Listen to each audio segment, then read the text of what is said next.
Time now for sports on 104.7 The Cave. Here's Ned Reynolds. Mike, the intern, Ned Reynolds, back in the studio. It might be freezing cold, but hey, at least it's Friday. Thank the good Lord. So I saw this article yesterday in USA Today, and it really sucks to read this from the perspective of a guy who feels like he's been slighted. And the line that I'm going to say that was in the article was, "I'm heartbroken." And when it comes to Schilt, you do feel bad for him because he was a company man. He worked through the ranks. I feel like he kind of got bamboozled a little bit. But this is my buddy Bob Nightingale who wrote this, and he's, if not the top journalist in the country in sports, he's certainly among the best, especially in baseball. Well, he got Schilt for Schilt's first interview since the dismissal 5 months ago. And you're absolutely right. Heartbroken is how he described himself. And Schilt's an honest guy. We all know him. Heck, he was down here for 3 years with the Springfield Cardinals. He's a passionate guy. Loves the Cardinals, had been with the Cardinals for 18 years. Well, he described the scenario as this. When the Cardinals were eliminated from the playoffs on that ninth-inning home run by the Dodgers, he got a Zoom call. And he figured that it was the Cardinals wanting him for a contract extension since his contract would be up this year after the 2022 season. Mozeliak got on the line and said, "No, Mike, thanks for being here. This is not going to go the way you think it is." And it took about 5 minutes, and he said he couldn't believe what he was hearing. That they were dismissing him from the job. Didn't really give a specific reason why, other than to say that they had been told that the atmosphere was toxic. Well, the players all say that's not true at all. Wasn't. I think what happened was there's probably a disagreement in philosophies, but you don't, at least I don't think you do. Anyway, let the guy go. Anyway, Schilt, 5 months later, he's with the San Diego Padres, but what he's doing is kind of roving for a Major League Baseball. He's from their front office and helping to fill in where they need it. And the Padres have a coach who's out with hip surgery. Well, as soon as that's over, then he'll be back to his job again of roving around the National League and looking for situations that need to be cured. Schilt's a good guy, really good guy, astute manager, been with the Cardinals his entire professional career. Yeah. Entire, never been. He said, I'd kill myself to be with the Cardinals. I give my life to them, and then they do this.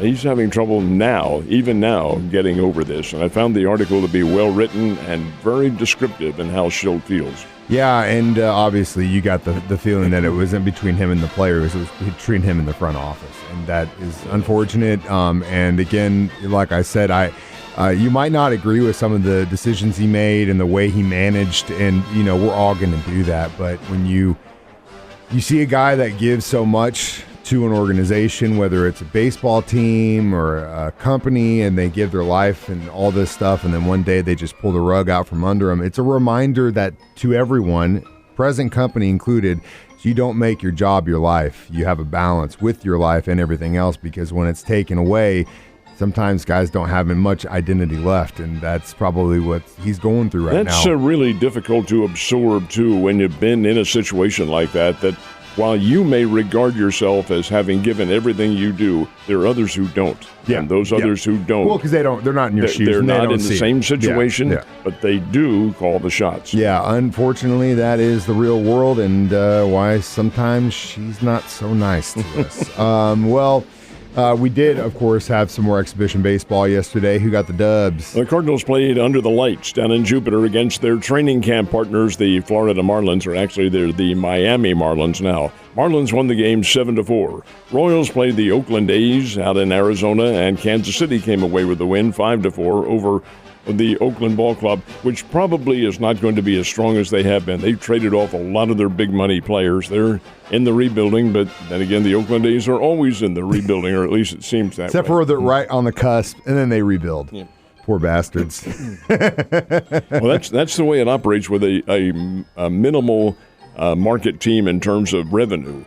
Now, they all make money, don't get me wrong, but there's some who have more money to spend on players than others, and hey, it happens. That's part of the game. I know it's kind of hard to believe.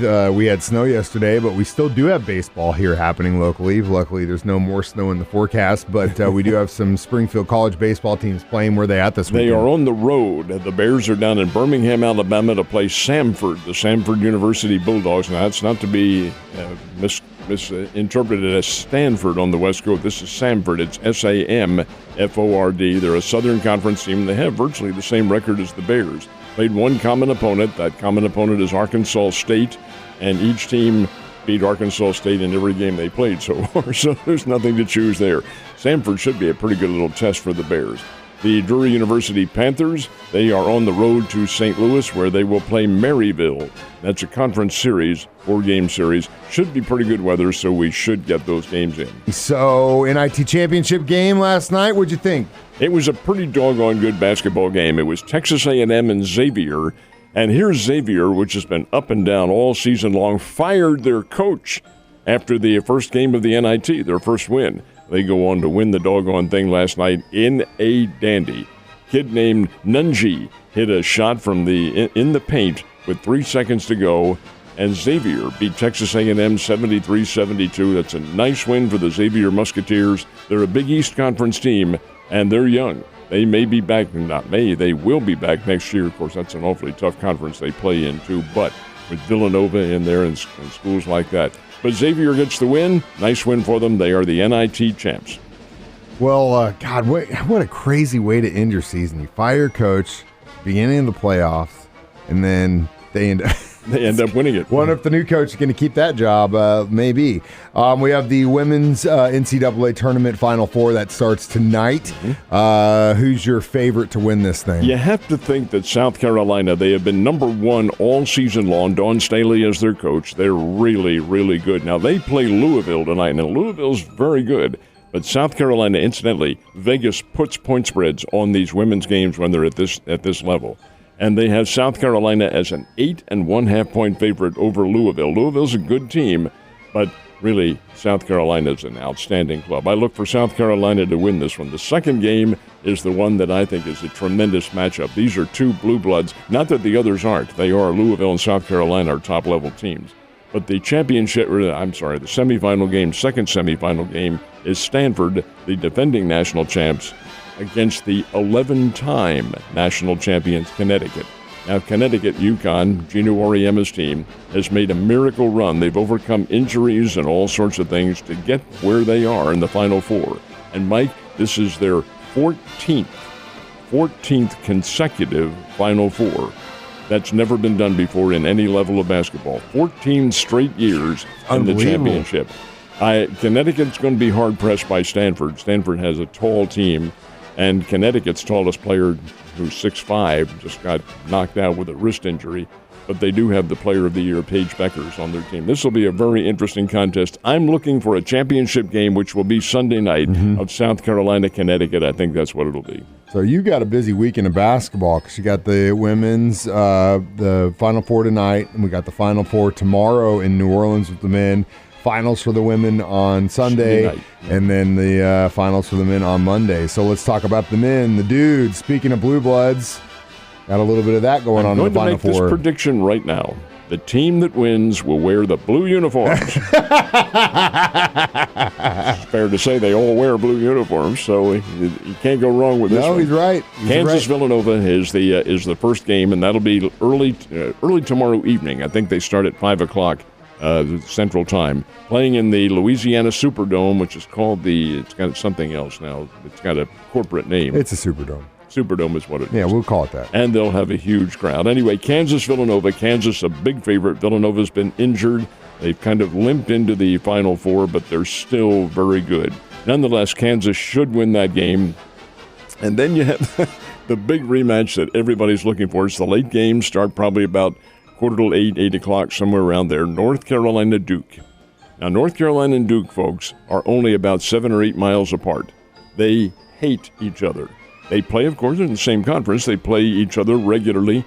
Well, Duke's final game of the regular season, Coach Krzyzewski's final game in his home arena, the Cameron Indoor Arena down in Durham, North Carolina, was against North Carolina. and they won. The Tar Heels went in and beat Duke on Coach K's final game on the regular season. Well, now by magic, here they are playing again in the national semifinals. Oh my goodness! Nowhere near that area of the country, though, which is going to be it's going to be interesting to see. I mean, they'll be well represented by both sides. Believe me, they both travel well. Yeah, very. There will be a very loud arena.